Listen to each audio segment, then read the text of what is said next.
Kali ini saya beli Sony Xperia XZ2 lagi ya. Setelah sekian lama saya tidak melirik Sony Xperia XZ2.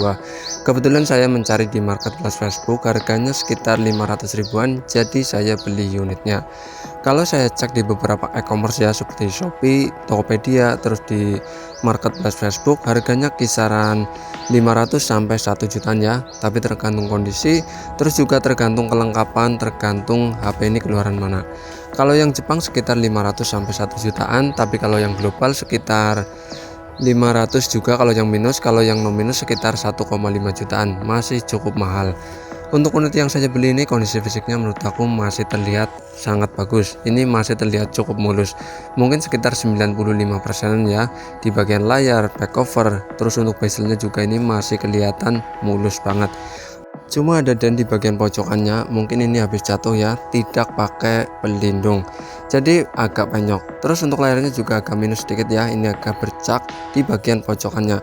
Terus speakernya juga bunyinya kresek-kresek untuk speaker bawahnya. Ini hal biasa di Sony Xperia yang sudah lama, bunyinya seperti ini.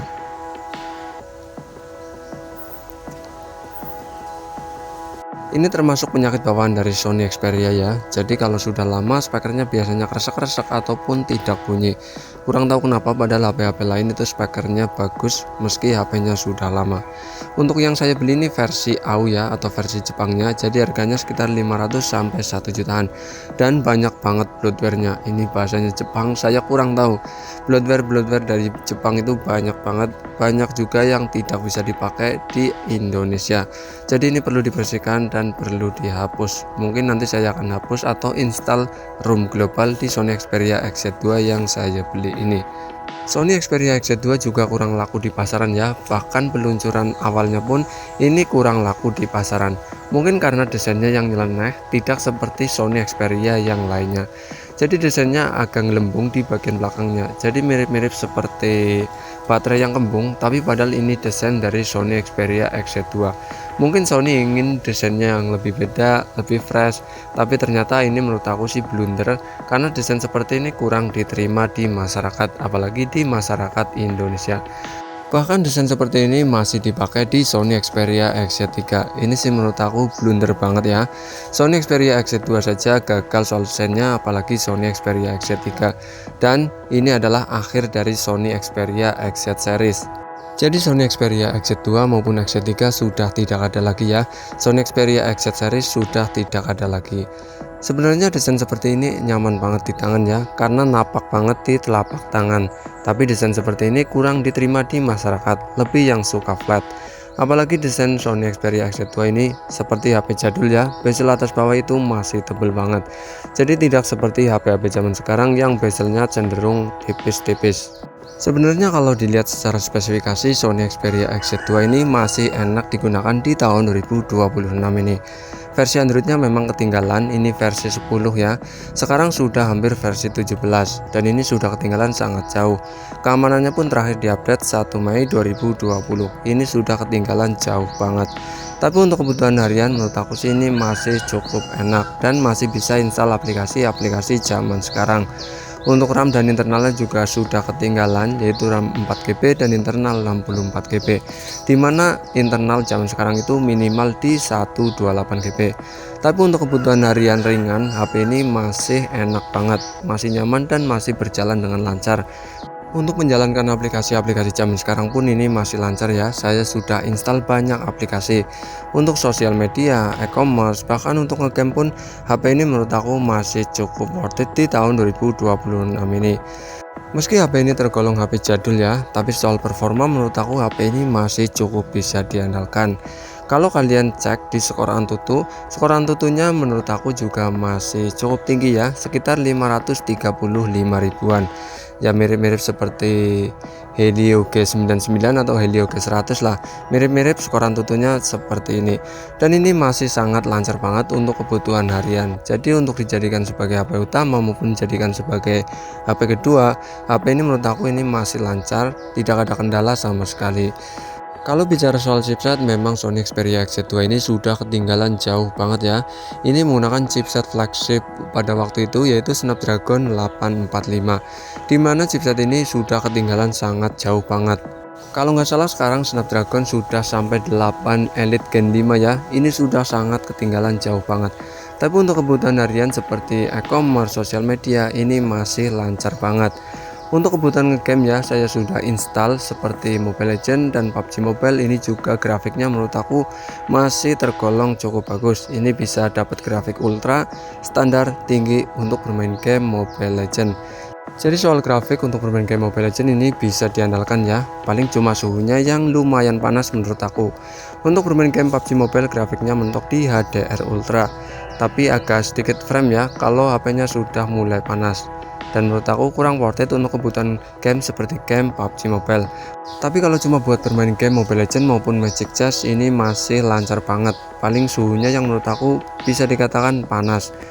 Bicara soal baterai di Sony Xperia XZ2 jelas sudah kerasa boros banget ya, karena baterainya juga ukurannya kecil cuma 3100 mAh. Apalagi di tahun 2026 ini jelas HP ini sudah berumur, tentu kapasitas baterainya sudah turun cukup jauh ya. Meski kadang dicek masih hijau, tapi saat kita menggunakan Sony Xperia XZ2 kadang kerasa cukup boros. Dan menurut aku ini perlu pergantian ya. Tapi kadang yang jual baterai itu baterainya kurang bagus, atau mungkin copotan pun karena HP ini sudah berumur, jadi kadang copotannya pun itu kurang bagus juga. Jadi menurut aku kalau pengen ganti baterai lebih baik baterai yang baru, atau ada baterai bekas yang pas, kalian tinggal pindah saja untuk PCB nya. Jadi kalian tinggal pergi ke tukang servis untuk ganti baterainya. Ngomong-ngomong soal layar, Sony Xperia XZ2 menurut aku layarnya bagus banget meski masih berjenis IPS. Ini menggunakan teknologi yang ada di TV-TV Sony ya, yaitu X-Reality dan True Luminous. Jadi untuk kebutuhan nonton film, layarnya ini tergolong sudah sangat bagus banget. Layarnya ukurannya memang tidak terlalu gede banget ya, yaitu 5,7 in. Tapi ini menurut aku puas banget untuk kebutuhan nonton baik di YouTube, terus di Netflix dan lainnya. Untuk di YouTube video 4K mentok di 2160 per 60 HDR. Jadi ini enak banget untuk kebutuhan nonton film. Jadi warnanya tergolong sudah sangat bagus banget meski masih berjenis IPS ya. Tidak kalah lah dengan layar berjenis AMOLED. Kalau bicara soal kamera di Sony Xperia XZ2, HP ini menggunakan kamera depan resolusinya 5 megapiksel. Terus untuk kamera belakang resolusinya cukup tinggi pada waktu itu, yaitu 19 megapiksel. Tapi untuk teknologi baik software maupun hardware, kamera Sony Xperia XZ2 ini sudah ketinggalan sangat jauh banget. Tapi soal kualitas kamera Sony Xperia XZ2 menurut aku masih cukup bisa diandalkan, asal cahayanya cukup. Kalau cahayanya remang-remang jelas kameranya burik banget. Baik untuk kamera depan maupun kamera belakang, menurut aku saat cahaya cukup ini cukup bisa diandalkan.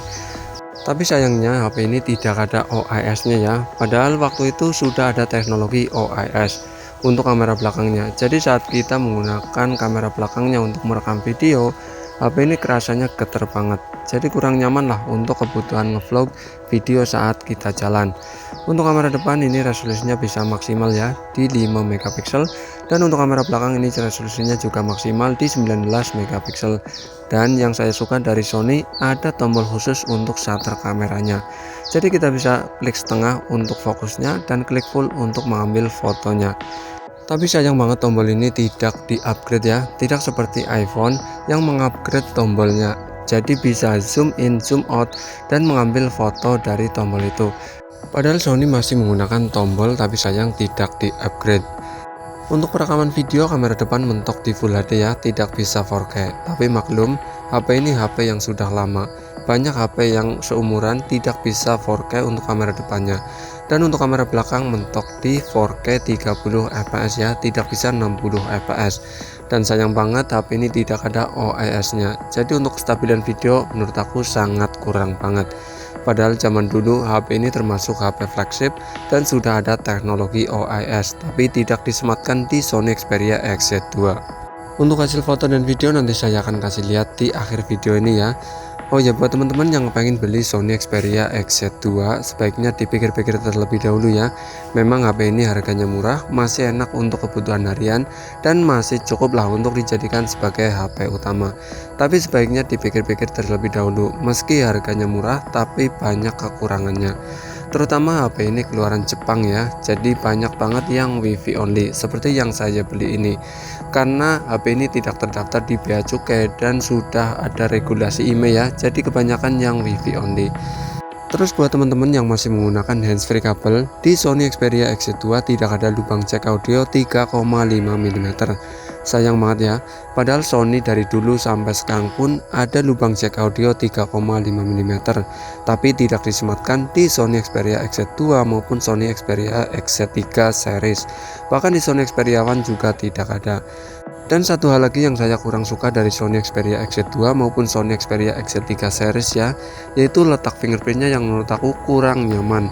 Letak fingerprintnya itu aneh, ini di bagian tengah ya.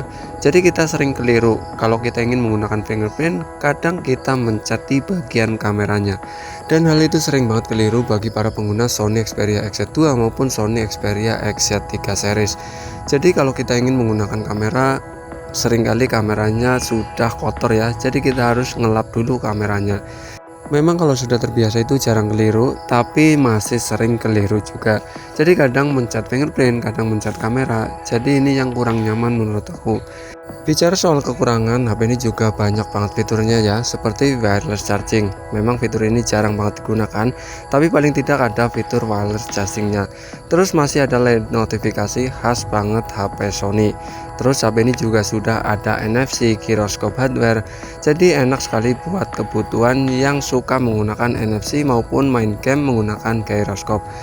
Jadi semua HP pasti ada kekurangan dan kelebihannya. Kalau buat teman-teman yang pengen terlihat berbeda di tongkrongan, yaitu pakai Sony Xperia XZ2, menurut aku ini masih worth it digunakan di tahun 2026 ini. Memang banyak kekurangan tapi banyak juga kelebihannya, terutama di bagian harganya yang menurut aku sudah murah banget, sekelas Snapdragon 845.